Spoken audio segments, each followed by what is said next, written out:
Bonjour à toutes et à tous. Nous sommes heureux de vous accueillir sur la chaîne Source de Vie Sarcelles TV pour notre culte en ligne. Nous vous invitons à louer et à adorer notre Dieu. Nous passerons du temps dans la prière et dans la méditation de sa parole. N'hésitez pas à réagir sur le live chat pour partager vos prières, vos mots de louange et vos salutations afin de rester connectés les uns avec les autres. Bon culte à chacun.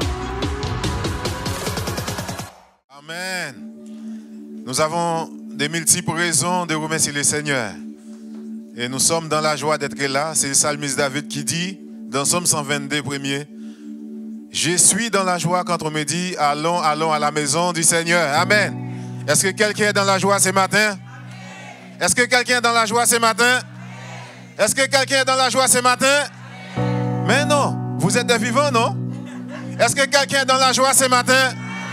Est-ce que quelqu'un est dans la joie ce matin? Acclamons Jésus. Nous laissons la place au groupe de louanges. Soyez bénis. Soyez bénis ce matin, que Seigneur se glorifie au travers de ce temps de culte. Est-ce qu'on peut continuer à l'acclamer? Et on va chanter ensemble. On va chanter ensemble que notre Dieu est le plus fort. Que si notre Dieu est pour nous, qui sera contre nous? Amen. On va l'acclamer ensemble. Alléluia!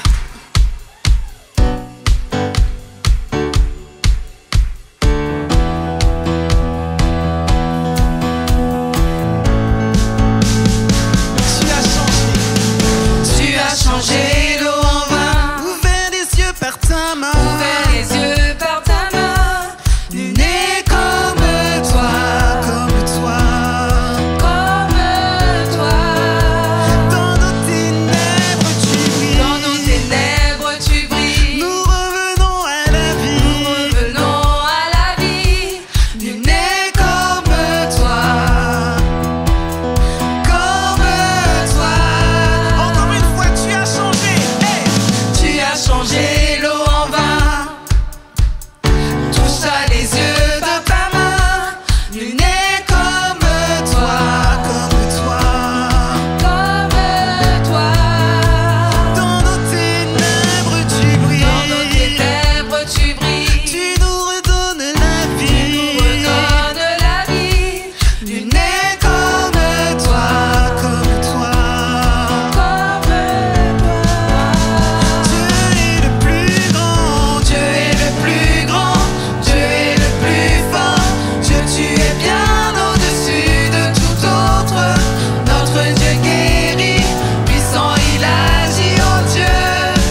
Dieu guérit, puissant il agit, oh Dieu, notre Dieu.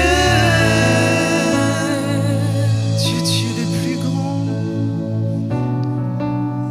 Dieu, tu es le plus grand. Et nous glorifions ton nom.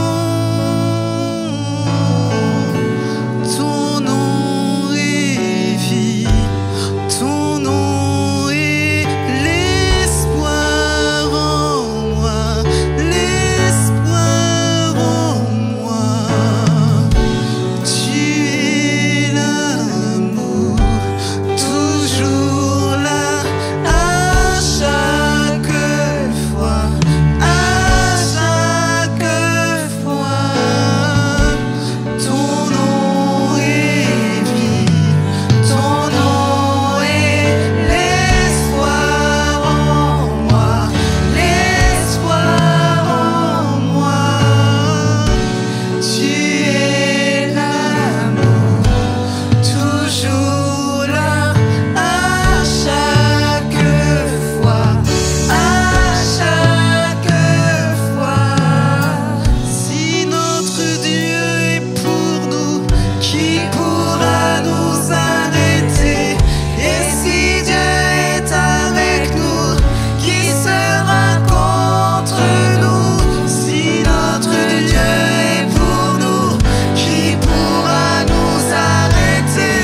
Et si Dieu est avec nous, qui sera notre Dieu?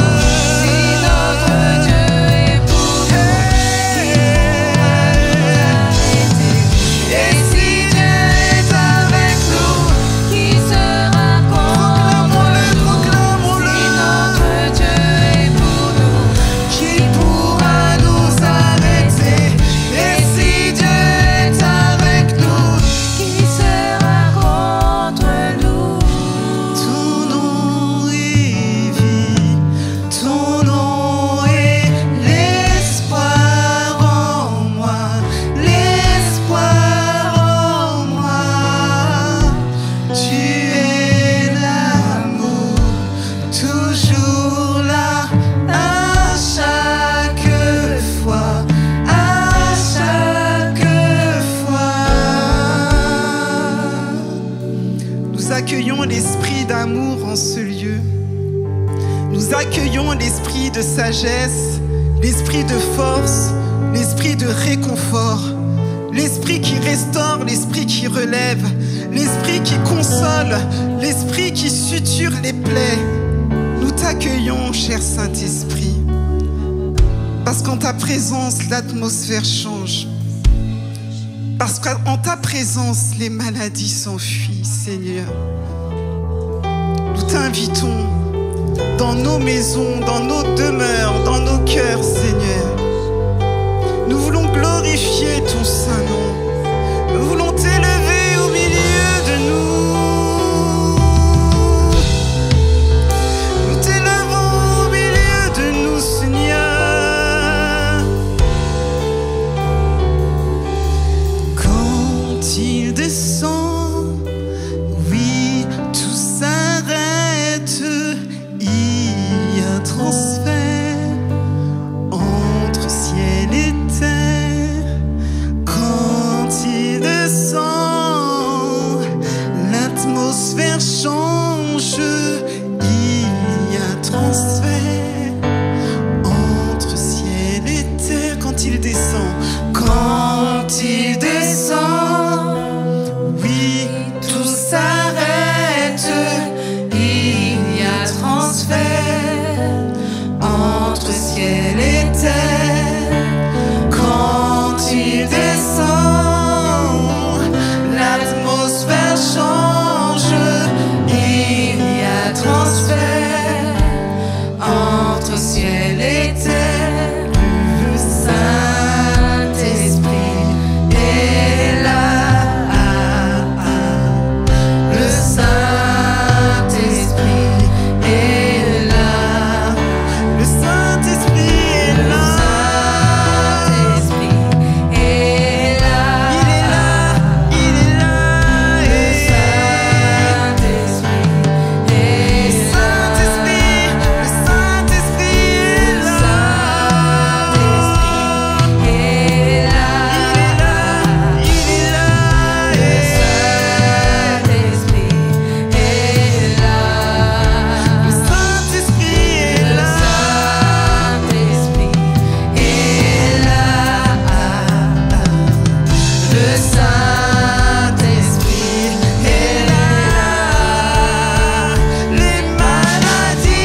la place qui te revient. Alléluia, Seigneur. Sois loué, exalté, sois loué, exalté, sois loué, exalté. Jésus, toi que nous glorifions, toi que nous exaltons, ton nom soit glorifié. Jésus, sois loué, exalté, sois loué, exalté, sois loué, exalté. Jésus, toi que nous glorifions, toi que nous exaltons, ton nom soit glorifié. Jésus, sois loué, exalté, sois loué, exalté, sois loué, exalté. Jésus, toi que nous glorifions, toi que nous exaltons, ton nom soit glorifié. Jésus, sois loué, exalté, sois loué, exalté, sois loué, exalté. Jésus, toi que nous glorifions, toi que nous exaltons, ton nom soit glorifié. Jésus, sois loué, exalté, sois loué, exalté, sois loué, exalté. Jésus, toi que nous glorifions, toi que nous exaltons, ton nom soit glorifié. Alléluia.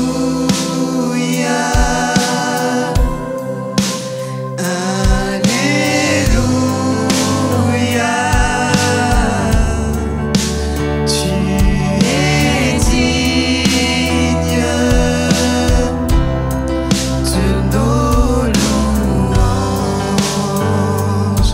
Alléluia. Alléluia.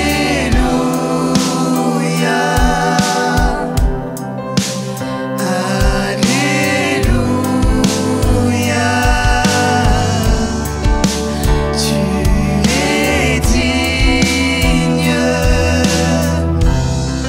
de nos louanges. Sois loué, exalté, Seigneur. Sois loué, exalté, sois loué, exalté, sois loué, exalté. Jésus, toi que nous glorifions, toi que nous exaltons, ton nom soit glorifié. Jésus, sois loué, exalté, sois loué, exalté, sois loué, exalté. Jésus, toi que nous glorifions, toi que nous exaltons, ton nom soit glorifié. Jésus, sois loué, exalté, sois loué, exalté, sois loué, exalté. Jésus, toi que nous glorifions, toi que nous exaltons, ton nom soit glorifié. Que ton nom soit glorifié, Seigneur. Que ton nom soit élevé sur la terre comme au ciel. Seigneur, merci parce que tu es celui qui conduit, tu es celui qui pourvoit. Pouvons dire, Seigneur, que de gloire en gloire, tu es celui qui nous emmène, Seigneur. Nous voulons, Seigneur, nous rapprocher de toi. Nous voulons nous rapprocher de ton cœur. Nous voulons que tu parles à nos âmes, Seigneur, mon Dieu, en cet après-midi. Nous nous attendons à toi, Seigneur. Sois loué, sois glorifié. Alléluia. Béni sois-tu, Seigneur. Nous ne sommes plus sur la terre, nous sommes en train, Seigneur, de t'élever, de t'adorer comme on t'adore dans le ciel. Seigneur, toutes nos pensées sont rendues captives à ton obéissance, Jésus-Christ. Rien n'a d'importance à part, Seigneur, te célébrer en cet instant.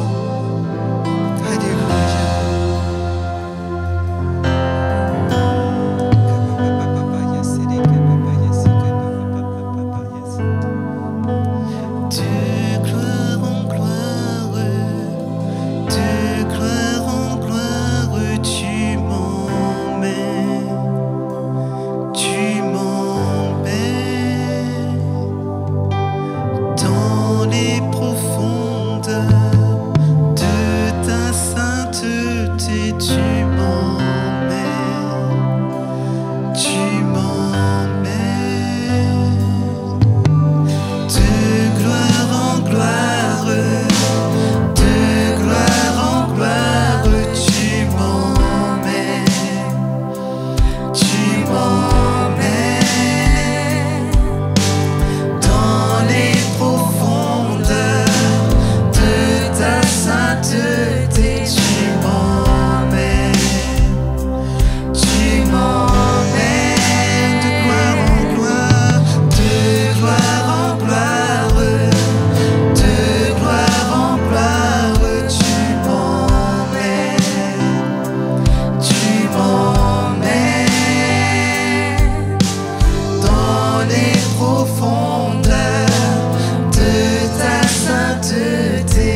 Bonjour Église.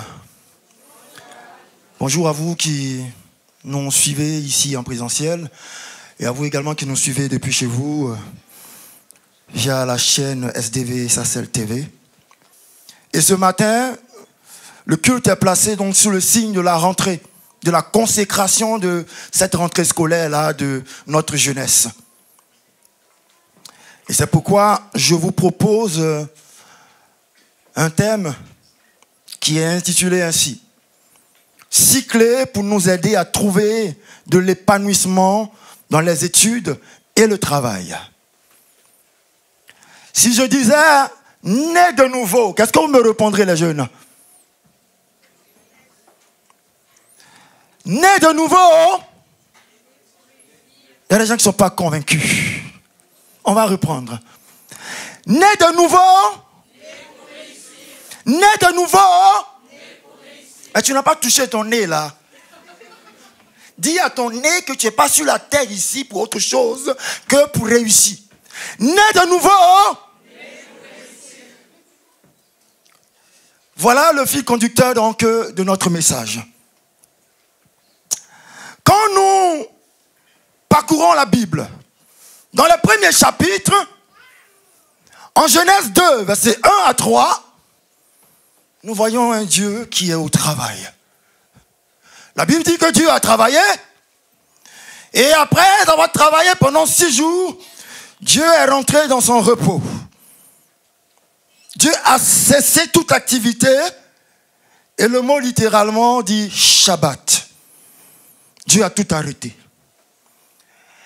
Dieu travaille ainsi parce qu'il est un pédagogue. Il est le Dieu tout-puissant. Il pouvait claquer des doigts comme quand on était petit, magie, magie. Et puis tout vient à l'existence. Mais c'est un père. Dieu est un enseignant. Et il veut transmettre quelque chose à Adam et Ève et à toute l'humanité concernant le travail. Alors lui-même, il donne l'exemple. Dieu travaille. Et Genèse, chapitre 2, verset 4, dira plus tard qu'il va mettre l'homme dans le jardin. Mais ce pédagogue veut transmettre une chose. C'est que lui, Dieu, il est le Dieu du bonheur et de la grâce. Dieu a travaillé pour se garantir à lui un bonheur, de la joie et de la grâce, de l'épanouissement. Ce matin, je suis convaincu que toi qui es enfant de Dieu, qui m'écoutes, si tu es enfant de Dieu, c'est que tu aimes également le bonheur et la grâce. Dieu est en train de nous dire que c'est ce que tu vas, c'est le fruit de ton travail qui va te célébrer. Parce que le 7e jour, Dieu se repose, il est sur son trône. Et la Bible dit chez David et chez le prophète Ésaïe que les arbres de la forêt battent des mains. Parce que le 7e jour, c'était le jour de la joie. La joie d'exister. Des choses, des êtres vivants qui étaient dans le néant se rendent compte du coup qu'ils existent. Quelle créature merveilleuse je suis. L'arbre se regarde et qui se dit, quelle créature merveilleuse je suis. Le poisson qui est dans l'eau, il bondit et il rend grâce à son créateur. Vous voyez?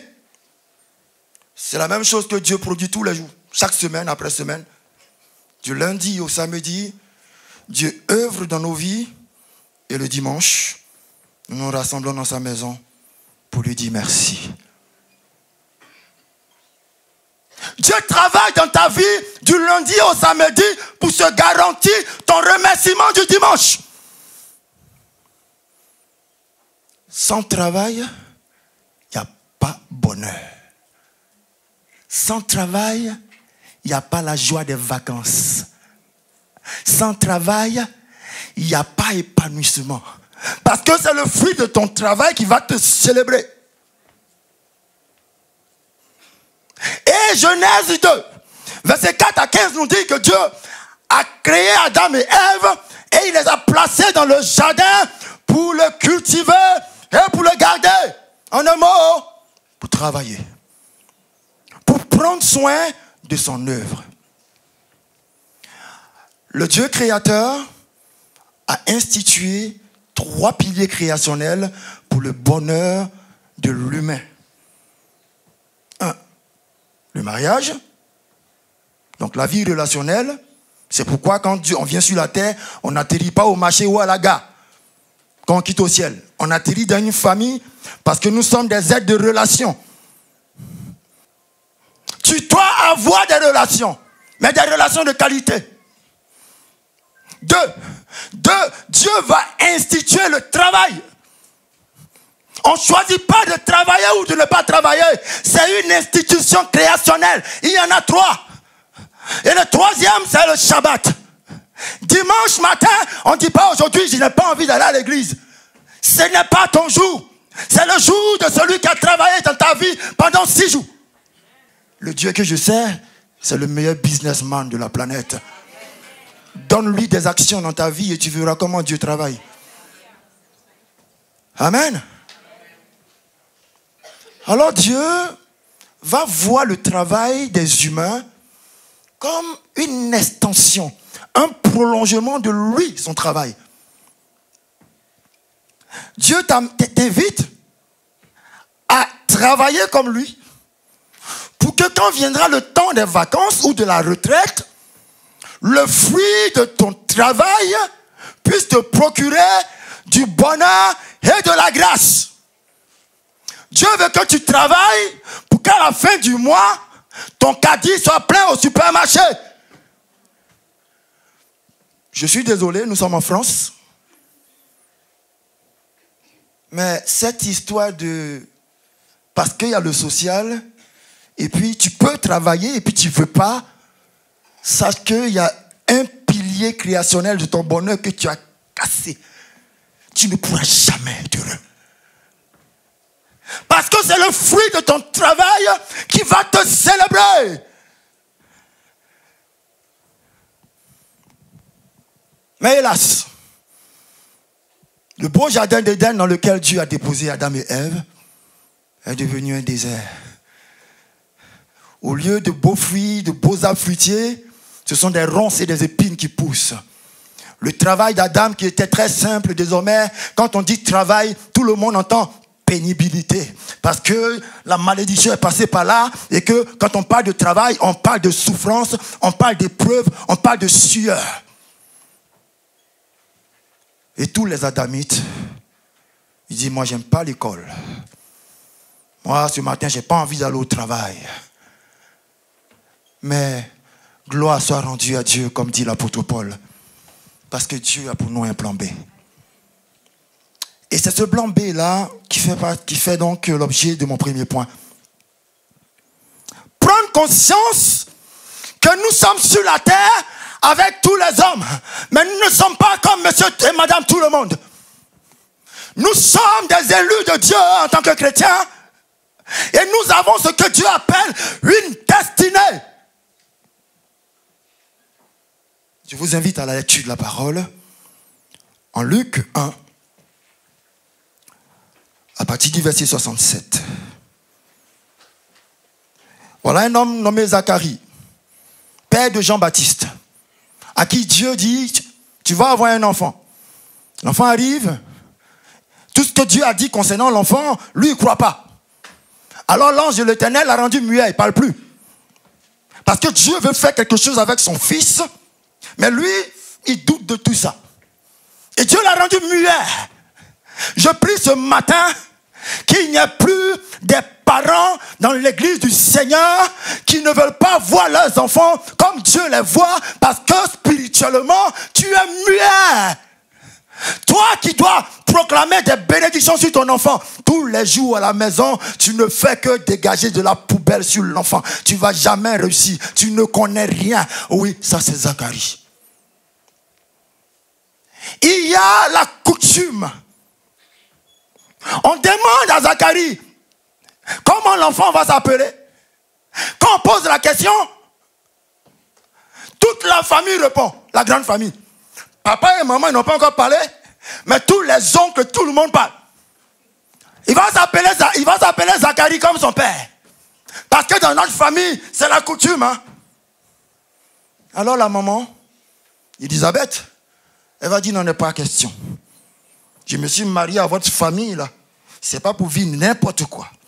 Mon enfant que vous voyez, là, bébé de 3 kilos, Dieu a parlé sur lui. Dieu dit, il va s'appeler Jean. Ainsi, on va donner la tablette au muet, Zacharie, et il va dire, je valide. Il écrit Jean. Dès que Zacharie va valider le nom de la destinée de l'enfant, la Bible dit sa langue va se délier, il va commencer à parler. Je déclare ce matin qu'il y a beaucoup de parents dont la langue soit déliée spirituellement sur la vie de leurs enfants.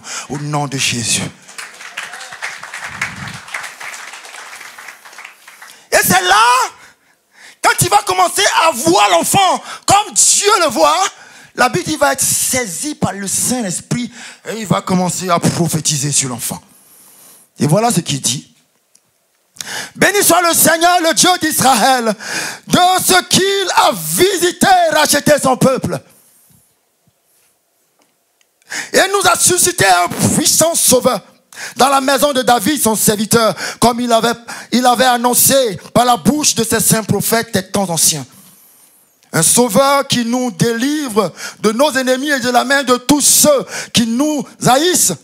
C'est un Christ qui manifeste sa miséricorde envers nos pères et se souvient de sa sainte alliance, selon le serment par lequel il avait juré à Abraham, notre père, de nous permettre, après que nous serions délivrés de la main de nos ennemis, de le servir sans crainte, en marchant devant lui dans la sainteté et dans la justice tous les jours de notre vie.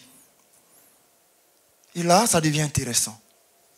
Un adulte avec toute sa tête en place, il regarde un bébé de 8 jours, précisément, et puis il commence à parler au bébé. Bon, entre nous, est-ce qu'il va bien ce monsieur? Est-ce qu'on peut parler à un bébé de 8 jours? Mais Jean, faisant cela, est en train d'attirer notre attention sur une chose. Quand tu regardes le petit 3 kilos qui est là, lui, il ne voit pas 3 kilos. Il voit une semence de Dieu à l'intérieur de ce petit corps informe.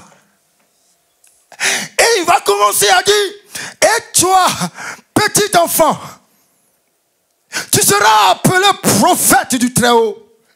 Quand tu marcheras devant la face du Seigneur pour préparer ses voies, afin de donner à son peuple la connaissance du salut par le pardon des péchés, grâce aux entrailles de la miséricorde de notre Dieu, en vertu de laquelle le soleil levant nous a visités d'en haut, pour éclairer ceux qui sont assis dans les ténèbres et dans l'ombre de la mort, pour diriger nos pas dans le chemin de la paix. Or, l'enfant croissait et se fortifiait en esprit. Et il demeura dans les déserts jusqu'au jour où il se présenta devant Israël. Quand le parent s'ouvre à l'Esprit de Dieu, s'ouvre à la grâce de Dieu pour avoir un regard de Jésus sur son enfant, il commence à voir la destinée. Ce que l'auteur Luc est en train de nous faire comprendre ici, ce que Zacharie nous fait comprendre à nous tous ici, c'est que chacun d'entre nous venons dans ce monde avec en nous une petite graine, un programme d'information de ce que tu vas vivre sur la terre et qu'on appelle la destinée. Et même si tu as 8 jours, et même si tu pèses 3 kilos, tu es potentiellement un champion de Dieu. Quelqu'un dit avec moi, je suis un champion de Dieu. La médecine dit, vous étiez au moins 1 milliard de spermatozoïdes. Tu as lutté et puis toi, tu es sorti vainqueur. Déjà, tu étais champion. Et Dieu a mis en toi une semence de destinée. Et qu'est-ce qu'il dit? Pour tous ceux qui rentrent dans cette église, au ciel, Dieu va vous réclamer ça. Le verset qui est derrière le pasteur là.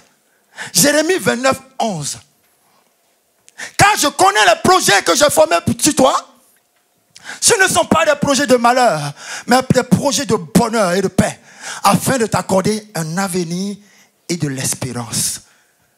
Au même Jérémie, au chapitre 1, verset 5, Dieu lui dit, petit, écoute-moi bien. Avant que toi, ton papa et ta maman se soient rencontrés pour faire leur love, je te connaissais. Je t'avais déjà établi prophète des nations. Tu veux pas, c'est ta destinée, Jérémie. La destinée, c'est un programme hallucinant. Ce que Zacharie est en train de nous dire, c'est que chacun d'entre nous, le petit bébé que Dieu te donne, tu dois ouvrir les yeux spirituels pour le regarder et voir en lui un don de Dieu. Un don de Dieu pour sa famille. Un don de Dieu pour son église. Un don de Dieu pour sa génération. Tu dois voir en lui un projet de Dieu. Tu dois voir en lui un messager du ciel. Tout est dans ce que nous venons de lire, dans ces prophéties. Il est projet de Dieu pour sa famille. Parce que Dieu veut visiter ta famille. Quelqu'un dit amen. Il est réponse de Dieu, ton enfant, à des besoins de sa famille. J'ai manqué un amen. Ce petit enfant que tu vois, ces enfants que Dieu t'a donnés, il y a des choses dont ta famille nucléaire et la grande famille a besoin de vivre. Et c'est pour ça que Dieu l'envoie. Je suis une réponse de Dieu pour l'église du Seigneur. Une réponse de Dieu à des besoins de l'église. C'est pourquoi Dieu m'a envoyé sur cette terre. Je suis un projet de Dieu pour son église. Une réponse de Dieu pour ma génération, pour des besoins de ma génération. Le monde avait besoin d'iPad, Dieu a envoyé Steve Jobs. Est-ce que vous n'êtes pas content? Le monde avait besoin d'interagir. Dieu a cherché un petit, il l'a envoyé. Mark Zuckerberg, va, tiens l'intelligence, le dépôt. Tu vas leur susciter quelque chose qu'on appelle Facebook. Est-ce que vous ne dormez pas? On vous voit à 3h du matin, vous êtes là-dessus. Mais c'est quelqu'un qui a pris conscience que Dieu a mis quelque chose en lui. Et Dieu a mis quelque chose en chacun d'entre nous, qui s'appelle une destinée. C'est pas pour toi. C'est pour que tu sois source de bénédiction pour ta famille. C'est pour que tu sois source de bénédiction pour son église. C'est pour que tu sois source de bénédiction pour ta génération. Quelqu'un a dit que malheureusement, Dieu a enrichi l'humanité. Dieu a ensemencé l'humanité. Mais le lieu le plus riche de la terre, c'est malheureusement le cimetière. Parce que beaucoup sont nés dans ce monde, ils n'ont pas laissé exploser ce que Dieu a mis en eux, ils ont déposé ça dans un tombeau. Il y a des livres que les gens devaient lire, qui allaient révolutionner leur vie, on ne les a jamais lus. Parce que quelqu'un était porteur de ces idées-là, mais ça ne l'a jamais préoccupé, il a vécu sa vie qu'il voulait et il a déposé tout dans le tombeau. Moi j'appelle cela l'équation américaine. Dieu, tout petit américain c'est ça. Dieu a mis en toi une bénédiction pour ce pays. Si tu vas dans le tombeau avec ça, c'est un gâchis. Amen. Et pour bien nous faire comprendre ce plan B de Dieu, ce plan B qui te distingue, toi chrétien, de celui qui ne connaît pas encore Dieu, Dieu va jeter la notion de destinée. Regardons dans la Bible. Depuis que Monsieur Destiné, qui s'appelle Jacob, est rentré dans l'histoire, tous les bébés qui viennent au monde, on sent leur destinée. Quand lui venait au monde, sa maman n'était pas en paix. Parce que le bébé était en train de secouer ses entrailles pour dire « Quelqu'un arrive, maman !» Elle allait consulter Dieu et Dieu lui a dit « Ah, voilà l'homme qui arrive là, voilà ce qu'il va faire. » Lui, à son tour, en Genèse 49, versets 1 à 2, regardez ce que Monsieur Destiné va faire. il a 12 enfants. Il dit, approchez, approchez les enfants. Approchez vers Jacob, votre père, et Israël, votre père va vous annoncer ce qui va vous arriver sur cette terre quand je ne serai pas là. Tu peux afficher le verset, bien-aimé, pour qu'il puisse suivre. Il a déclaré des paroles prophétiques conformément à ce qu'il sentait comme destiné dans la vie de chacun de ses enfants. Et ce qu'il a dit là a suivi chacun et a déterminé la fonction de chaque tribu en Israël. Jacob a eu 12 tribus. Mais regardez Jésus. Jésus avait 5000 disciples.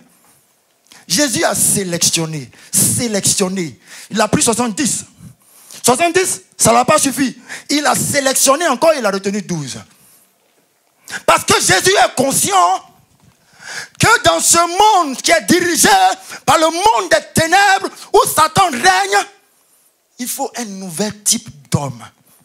Ce n'est pas des adamites. Parce que le chiffre d'Adam, c'est le 6. Malheureusement, dans nos églises, on trouve beaucoup d'Adam améliorés. Je ne mens plus, je ne vole plus, je paye ma dîme. Et puis, sorcier prend ça, il mange, et puis il n'y a rien.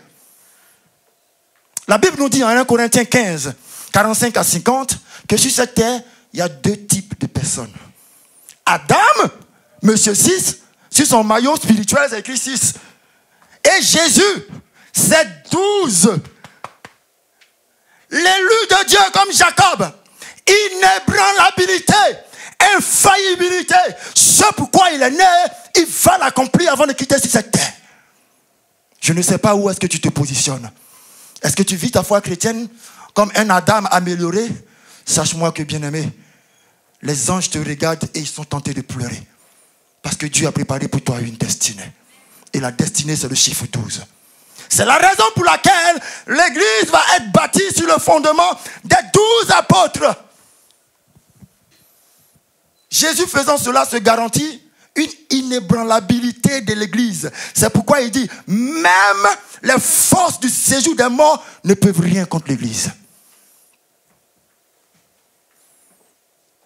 Abordons à présent notre seconde clé. Pour trouver de l'épanouissement donc dans notre travail et nos études, il nous faut cultiver cette destinée. Petite semence que Dieu a mis en toi là, on doit cultiver la graine pour qu'elle puisse germer, devenir un arbre fruitier qui va donner beaucoup de fruits. Parce que Dieu dit que tu dois devenir une source de bénédiction. Et pour la cultiver, cela requiert la responsabilité de plusieurs. Les premiers, ce sont les parents. Au cœur de la Bible, on trouve la notion de la transmission de la foi. Les parents sont ceux-là que Dieu a mis auprès du petit Jean pour lui transmettre la foi, pour cultiver cette graine, pour qu'il rentre dans sa destinée quand il grandira. C'est pourquoi la Bible nous dit, en Deutéronome 6, 7, tu l'inculqueras à ton enfant. Quand il se lèvera, quand il se couchera, tu lui inculqueras les lois de Dieu, afin qu'il ne soit pas livré aux lois du dehors et de la rue, mais qu'il soit un citoyen du ciel. Tout à l'heure, les jeunes l'ont dit dans leur cantique. Instruis l'enfant, Proverbe 22, 6. Instruis l'enfant d'après les voies qu'il doit suivre. Alors quand il grandira, il ne s'en détournera pas. Le parent doit comprendre une chose. Le meilleur héritage qu'on peut laisser à un enfant, ce n'est pas de la fortune. J'ai eu des amis dont les pères étaient hyper riches. Hyper riches. Mais quand papa est mort, on lui a laissé beaucoup d'argent. Je n'ai pas le temps pour entrer dans les détails, mais quand je dis hyper riche, là, c'est hyper riche. Il est dans l'école avec les enfants d'ambassadeurs. Tant qu'il n'y a pas anglais dans son programme, il ne va pas. Le jour où sa soeur passe son bac, c'est cortège de Mercedes qui l'accompagne. Nous, on regarde dans le quartier, on dit c'est qui? C'est le papa d'Éric. Papa est décédé. Éric a gaspillé tout son héritage.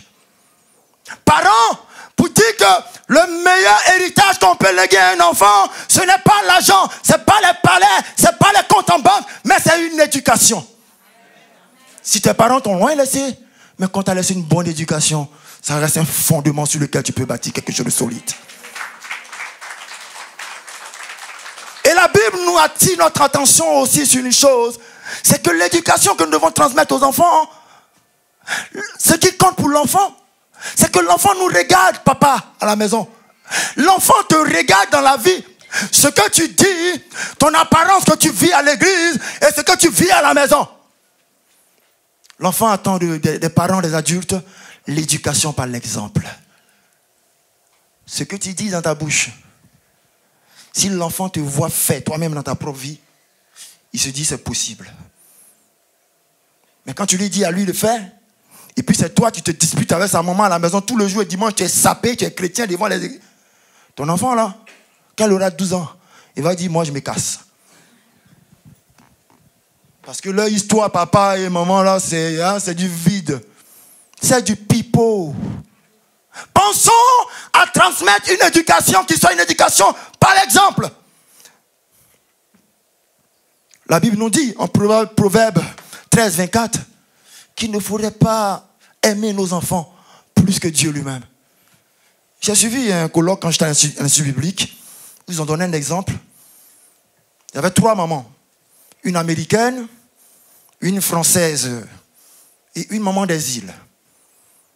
Et 2 m'ont interpellé. L'américaine, elle dit chez nous, même si ton papa, il est ingénieur, il a tout l'argent du monde, quand à l'école, on dit congé d'1 semaine, on ne dort pas dans son lit jusqu'à 10 heures. Congé signifie, réveille-toi, va chercher un petit boulot. Tu vas aller jeter le journal, parce que si dans 1 mois aux États-Unis, si dans 1 mois, il y a congé, c'est-à-dire on partage les charges de la maison. Même si papa a tout l'argent du monde, on leur apprend la responsabilité. Vous allez voir qu'à cause de cela, ce pays-là reste le pays de toutes les inventions. Parce que les enfants, ils ont appris à valoriser ce que Dieu a mis en eux depuis tout petit. Donc, il n'attend même pas d'arriver à l'université que déjà il rêve d'être entrepreneur parce qu'il a appris toute sa vie. Quand il était en vacances, il prenait sa bicyclette pour jeter les journaux chez les voisins, pour aller à la mairie, faire des petites choses. Il grandit avec une certaine culture. La maman des îles, elle va passer. Elle a écouté l'américaine et puis elle ne veut plus parler. Elle dit chez nous, malheureusement, c'est le contraire.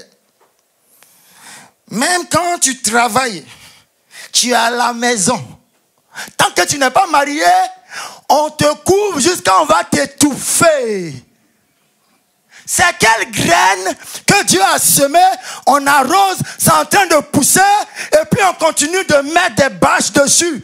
Quand est-ce que ça va donner du fruit pour bénir les élus de la destinée? Il y a un temps pour tout. Un temps pour couvrir, et puis un temps pour laisser voler. Amen. La Bible dit en Proverbe 13, 24 qu'il faut corriger les enfants. Il ne faut pas être papa gâteau, maman gâteau. Parce que Dieu lui-même, il corrige Israël comme un père corrige son enfant. Parce que papa gâteau, maman gâteau, ça donne une bombe nucléaire derrière toi quand tu n'es pas sur la terre. Et c'est sa femme qui va supporter, c'est son mari qui va supporter, parce que c'est toi qui l'as rendu comme ça. Il faut s'assurer, selon Proverbe 13, 22, de transmettre une éducation qui va durer pour des générations. Parce que l'homme de bien a pour héritier, non pas ses enfants, mais les enfants de ses enfants.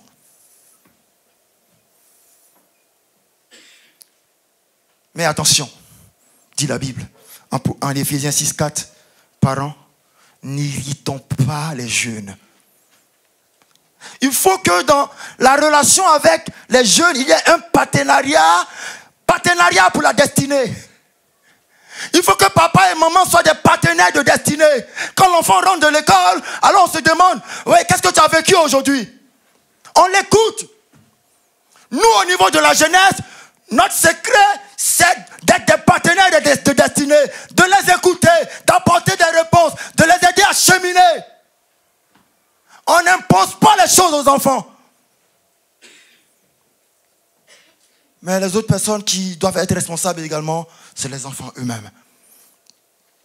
La Bible dit que les jeunes, ils doivent écouter et honorer les parents.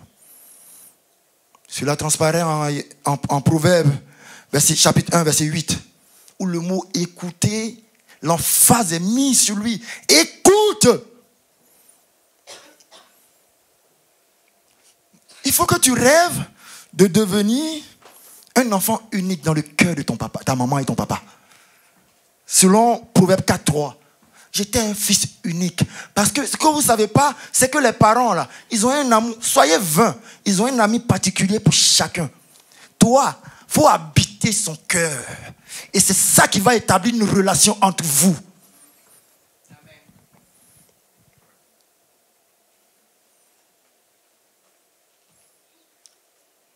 La Bible nous invite, nous jeunes, à obéir et ne pas nous rebeller.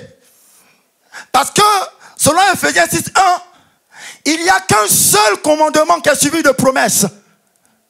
Honore ton père et ta mère, et ils prolongeront tes jours. Ça, c'est le verset préféré des sorciers. Parce que quand ils ne les honorent pas, eux, ils raccourcissent tes jours. Ils ont droit, c'est une loi spirituelle. La Bible poursuit en Proverbe 30 pour dire que si quelqu'un maudit son père et sa mère, sa lampe va s'éteindre dans les ténèbres. C'est-à-dire que toi, tu es ambitieux, hein, tu t'en vas. Mais au moment où tu attends la grâce de Dieu, là, c'est là que tous les démons se déchaînent sur toi. Parce que papa et maman, là, tu les prends comme ses pierres. Amen. Et le troisième pan de la responsabilité, Dieu l'a confié à l'école. Quand on regarde Proverbe chapitre 1,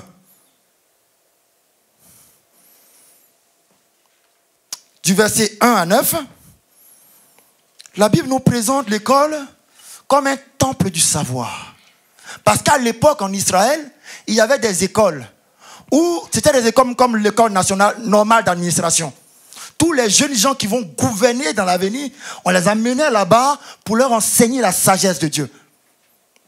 Alors l'auteur Salomon, il dit ces écoles-là, l'école est un temple du savoir. Verset 5. Il dit ensuite, l'école est un lieu qui va te conférer de l'habileté, un savoir-faire, une compétence.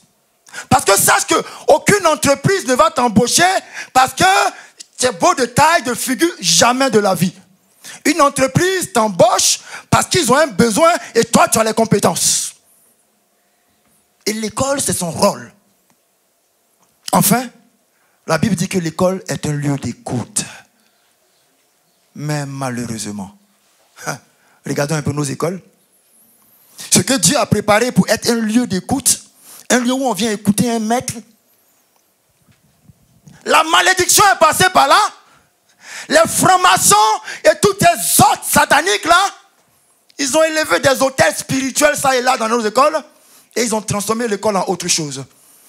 L'école est devenue temple du bavardage, temple de la moquerie, temple du manque de respect aux autorités. L'école est devenue le lieu de la désinvolture. C'est-à-dire les enfants que vous voyez sages à la maison là, si vous les voyez une petite vidéo en classe, tu vas dire c'est mon enfant qui est là. Dans la classe, il y a les filles et les garçons. Elle le matin, elle est en retard, mais c'est maquillage.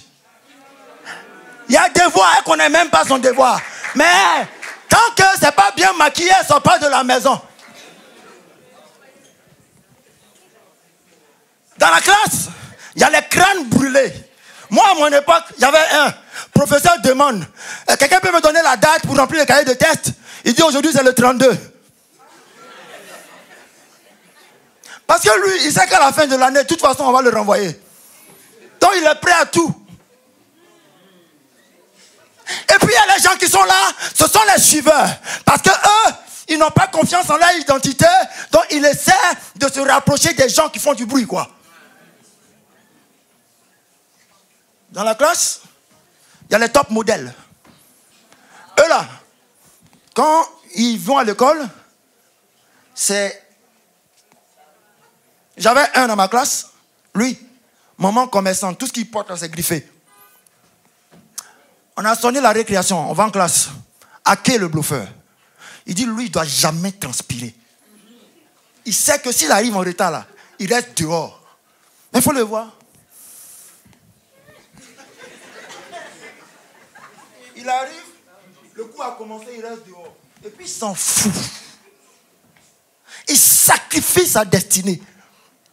L'école, la salle de classe, c'est en quelque sorte ça. Ce qui devait être un temple du savoir, un lieu d'écoute, est devenu tout ce désordre-là. Et à la fin, on s'étonne que nos enfants n'ont aucune compétence, aucune entreprise ne veut d'eux, et qu'il y a des métiers que personne ne veut. C'est ça qu'on leur donne. Le système spirituel a décidé ainsi. Mais toi, enfant de Dieu, tu dois prendre conscience que c'est pas ça ton avenir.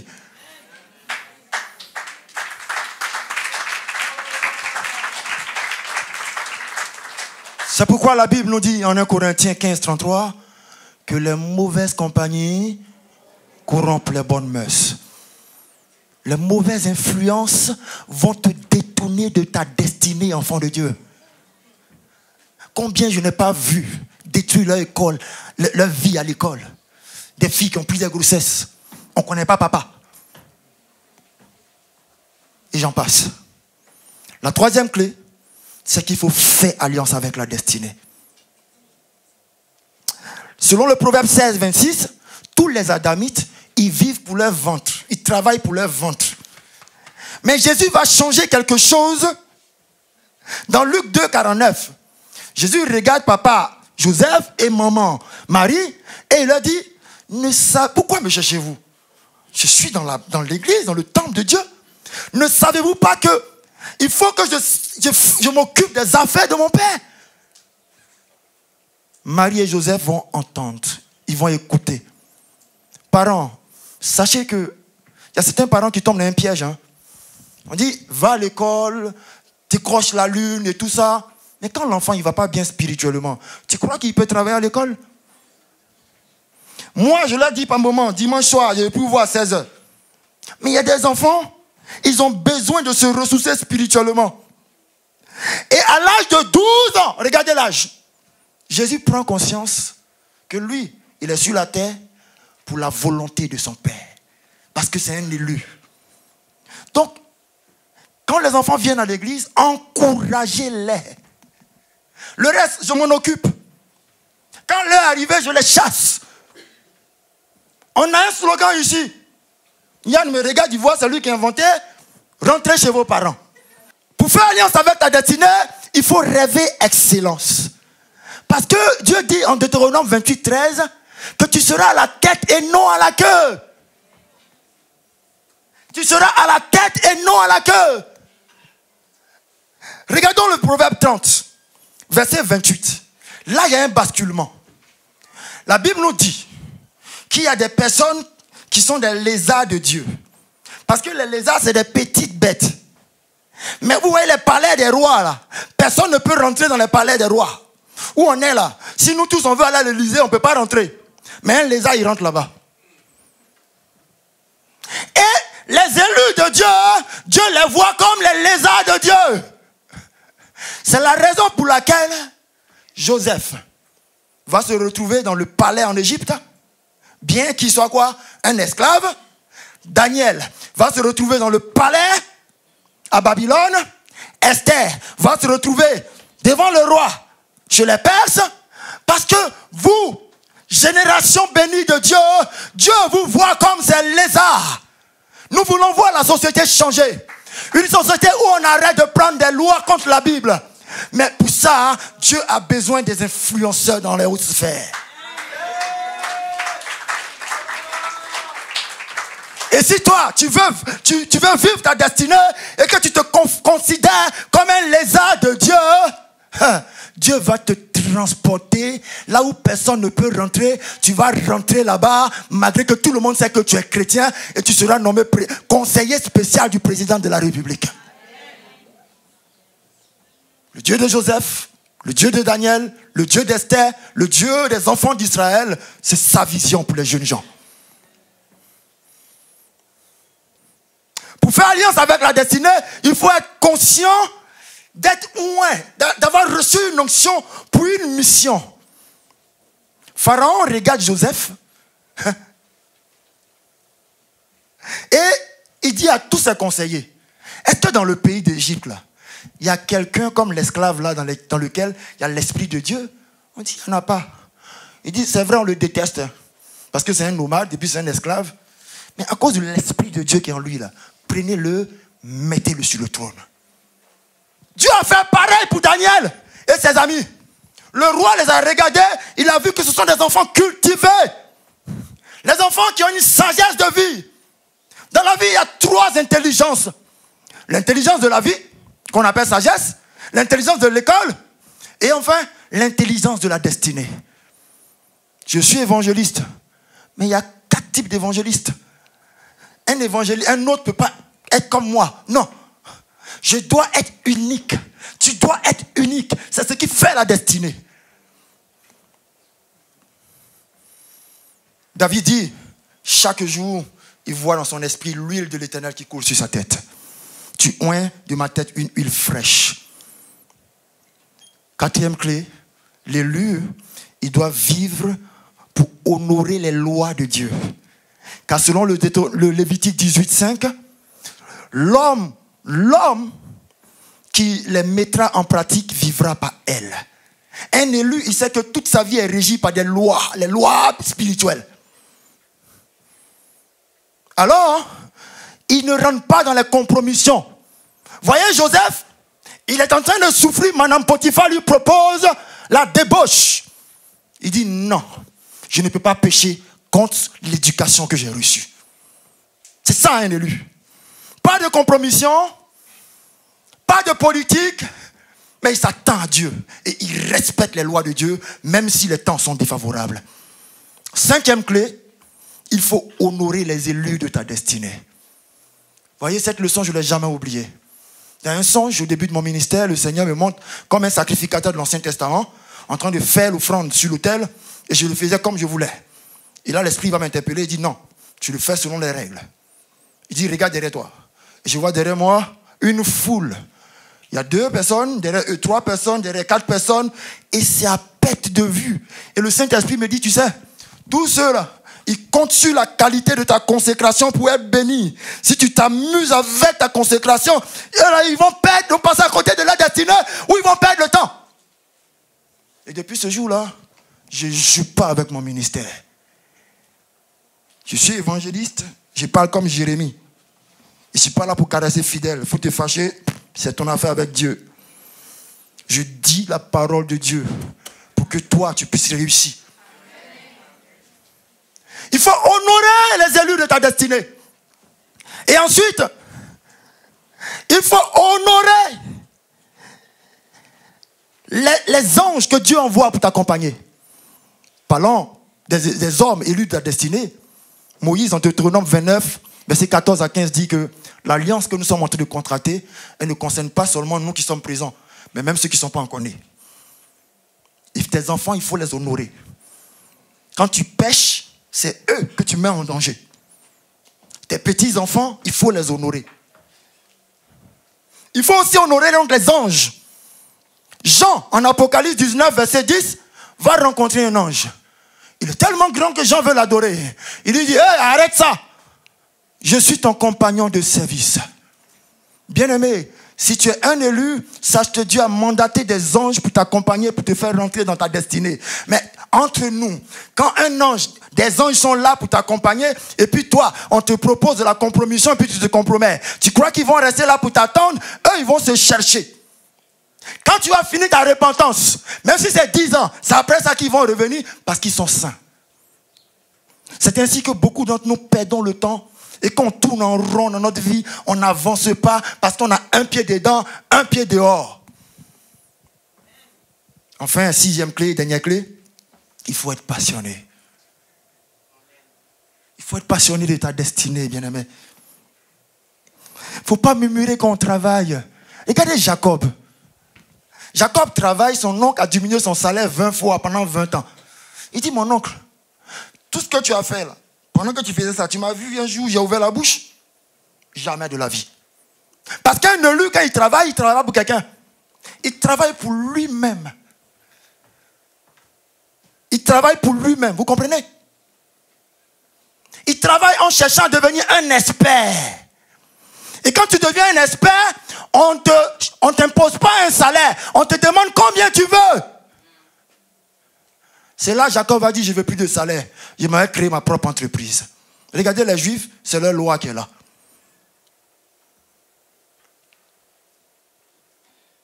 Un élu, il est conscient que lui, il ne vit pas sur la même terre que les autres. Les autres sont 6, lui, il est 12. Et que dans la bénédiction du Dieu de Jacob, en Genèse 27, 27 à 8, Dieu parle de la rosée du ciel. Les autres, ils attendent la pluie. Mais un élu, il dépend de ce que Dieu faisait pour bénir les champs avant la malédiction en Éden. La rosée du ciel. C'est pourquoi tout ce qui touche est béni. Enfin, un élu doit avoir de la bonne volonté. La Bible dit, en Ésaïe 1, verset 19, que quel que soit le pays où tu es, que tu sois étranger, quel que soit là où tu es, si vous avez de la bonne volonté et si vous êtes discipliné, moi Dieu, je vous donnerai les meilleures productions du pays. C'est sur cette parole que j'aimerais nous inviter à nous tenir debout dans l'esprit comme David qui dit dans le psaume 27, verset 13, avec assurance. Oh, si je n'étais pas sûr de voir la bonté de l'Éternel sur la terre des vivants. Je prie que cette assurance soit ton partage.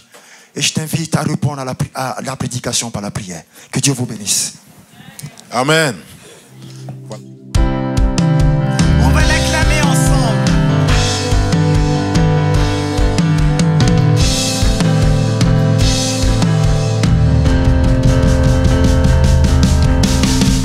Je veux danser et louer, peu importe ce que je vis, le ressuscité vit en moi, son nom est Jésus. Je veux danser et louer, peu importe ce que je vis, le ressuscité vit en moi, son nom est Jésus. Je suis né de Dieu, je suis victorieux, je suis né pour influencer, rempli du Saint-Esprit. Je louerai son nom, je louerai son nom, je louerai son nom. Je suis un conquérant, je louerai son nom, je louerai son nom, je louerai son nom. Je suis un conquérant. Oh oh oh oh oh oh.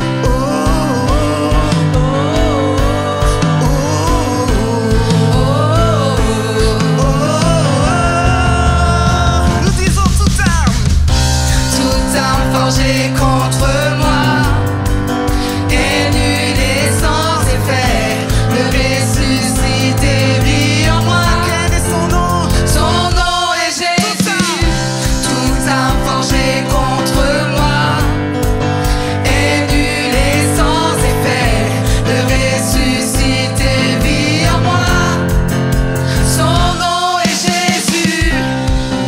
Je suis né de Dieu, je suis victorieux, je suis né pour influencer, rempli du Saint-Esprit. Je louerai son nom, je louerai son nom, je louerai son nom.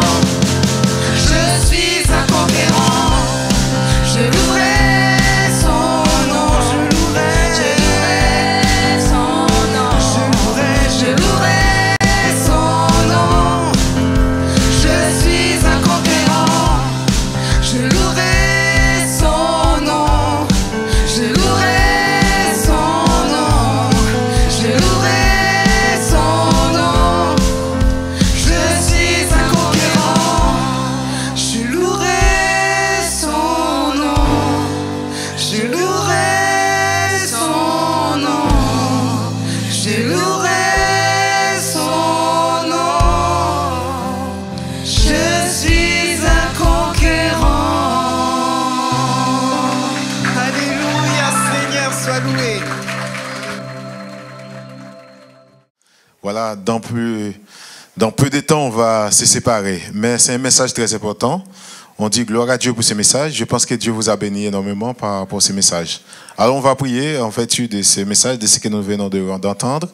Que Dieu nous permette de pratiquer tout ce qui est nécessaire pour notre vie spirituelle et notre vie sur terre. Amen. Et dans le ciel. Seigneur, nous voulons te glorifier pour chacun de nous. Merci pour ton peuple. Merci pour l'Église. Seigneur, tu nous as bénis par ta parole comme tu as l'habitude de le faire. Nous te rendons gloire, Seigneur Jésus. Permets qu'on puisse réaliser que nous avons une destinée, Seigneur. Aide-nous à accomplir l'œuvre à laquelle tu nous as appelés, mon Dieu, pour pouvoir arriver à atteindre notre destinée. Béni sois-tu pour ton peuple, pour toute ton Église. Bénis chacun, Seigneur. Merci pour toute cette semaine. Nous te prions pour ta protection, Seigneur. Glorifie ton nom au nom de Jésus-Christ de Nazareth. Amen. Alors, que Dieu vous bénisse. Est-ce que nous pouvons acclamer le Seigneur? Alors. C'est ainsi que notre culte en ligne se termine. Nous sommes très heureux de vous compter parmi nos participants.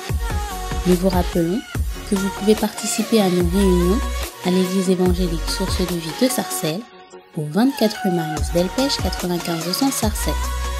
Vous pouvez continuer de soutenir l'œuvre financièrement de plusieurs façons. Par virement bancaire, par chèque ou par carte bancaire et prélèvement avec la plateforme DonorBox qui est sécurisée et facile d'utilisation. Merci d'avance pour votre aide et votre générosité et merci à tous ceux qui ont déjà fait des dons par ces différents types de paiements. Retrouvez toutes les informations sur les réunions et sur les paiements dans la description sous la vidéo. N'hésitez pas à liker et à partager la vidéo autour de vous, à vous abonner à la chaîne et à laisser des commentaires sous la vidéo. Que Dieu vous garde sous ses ailes.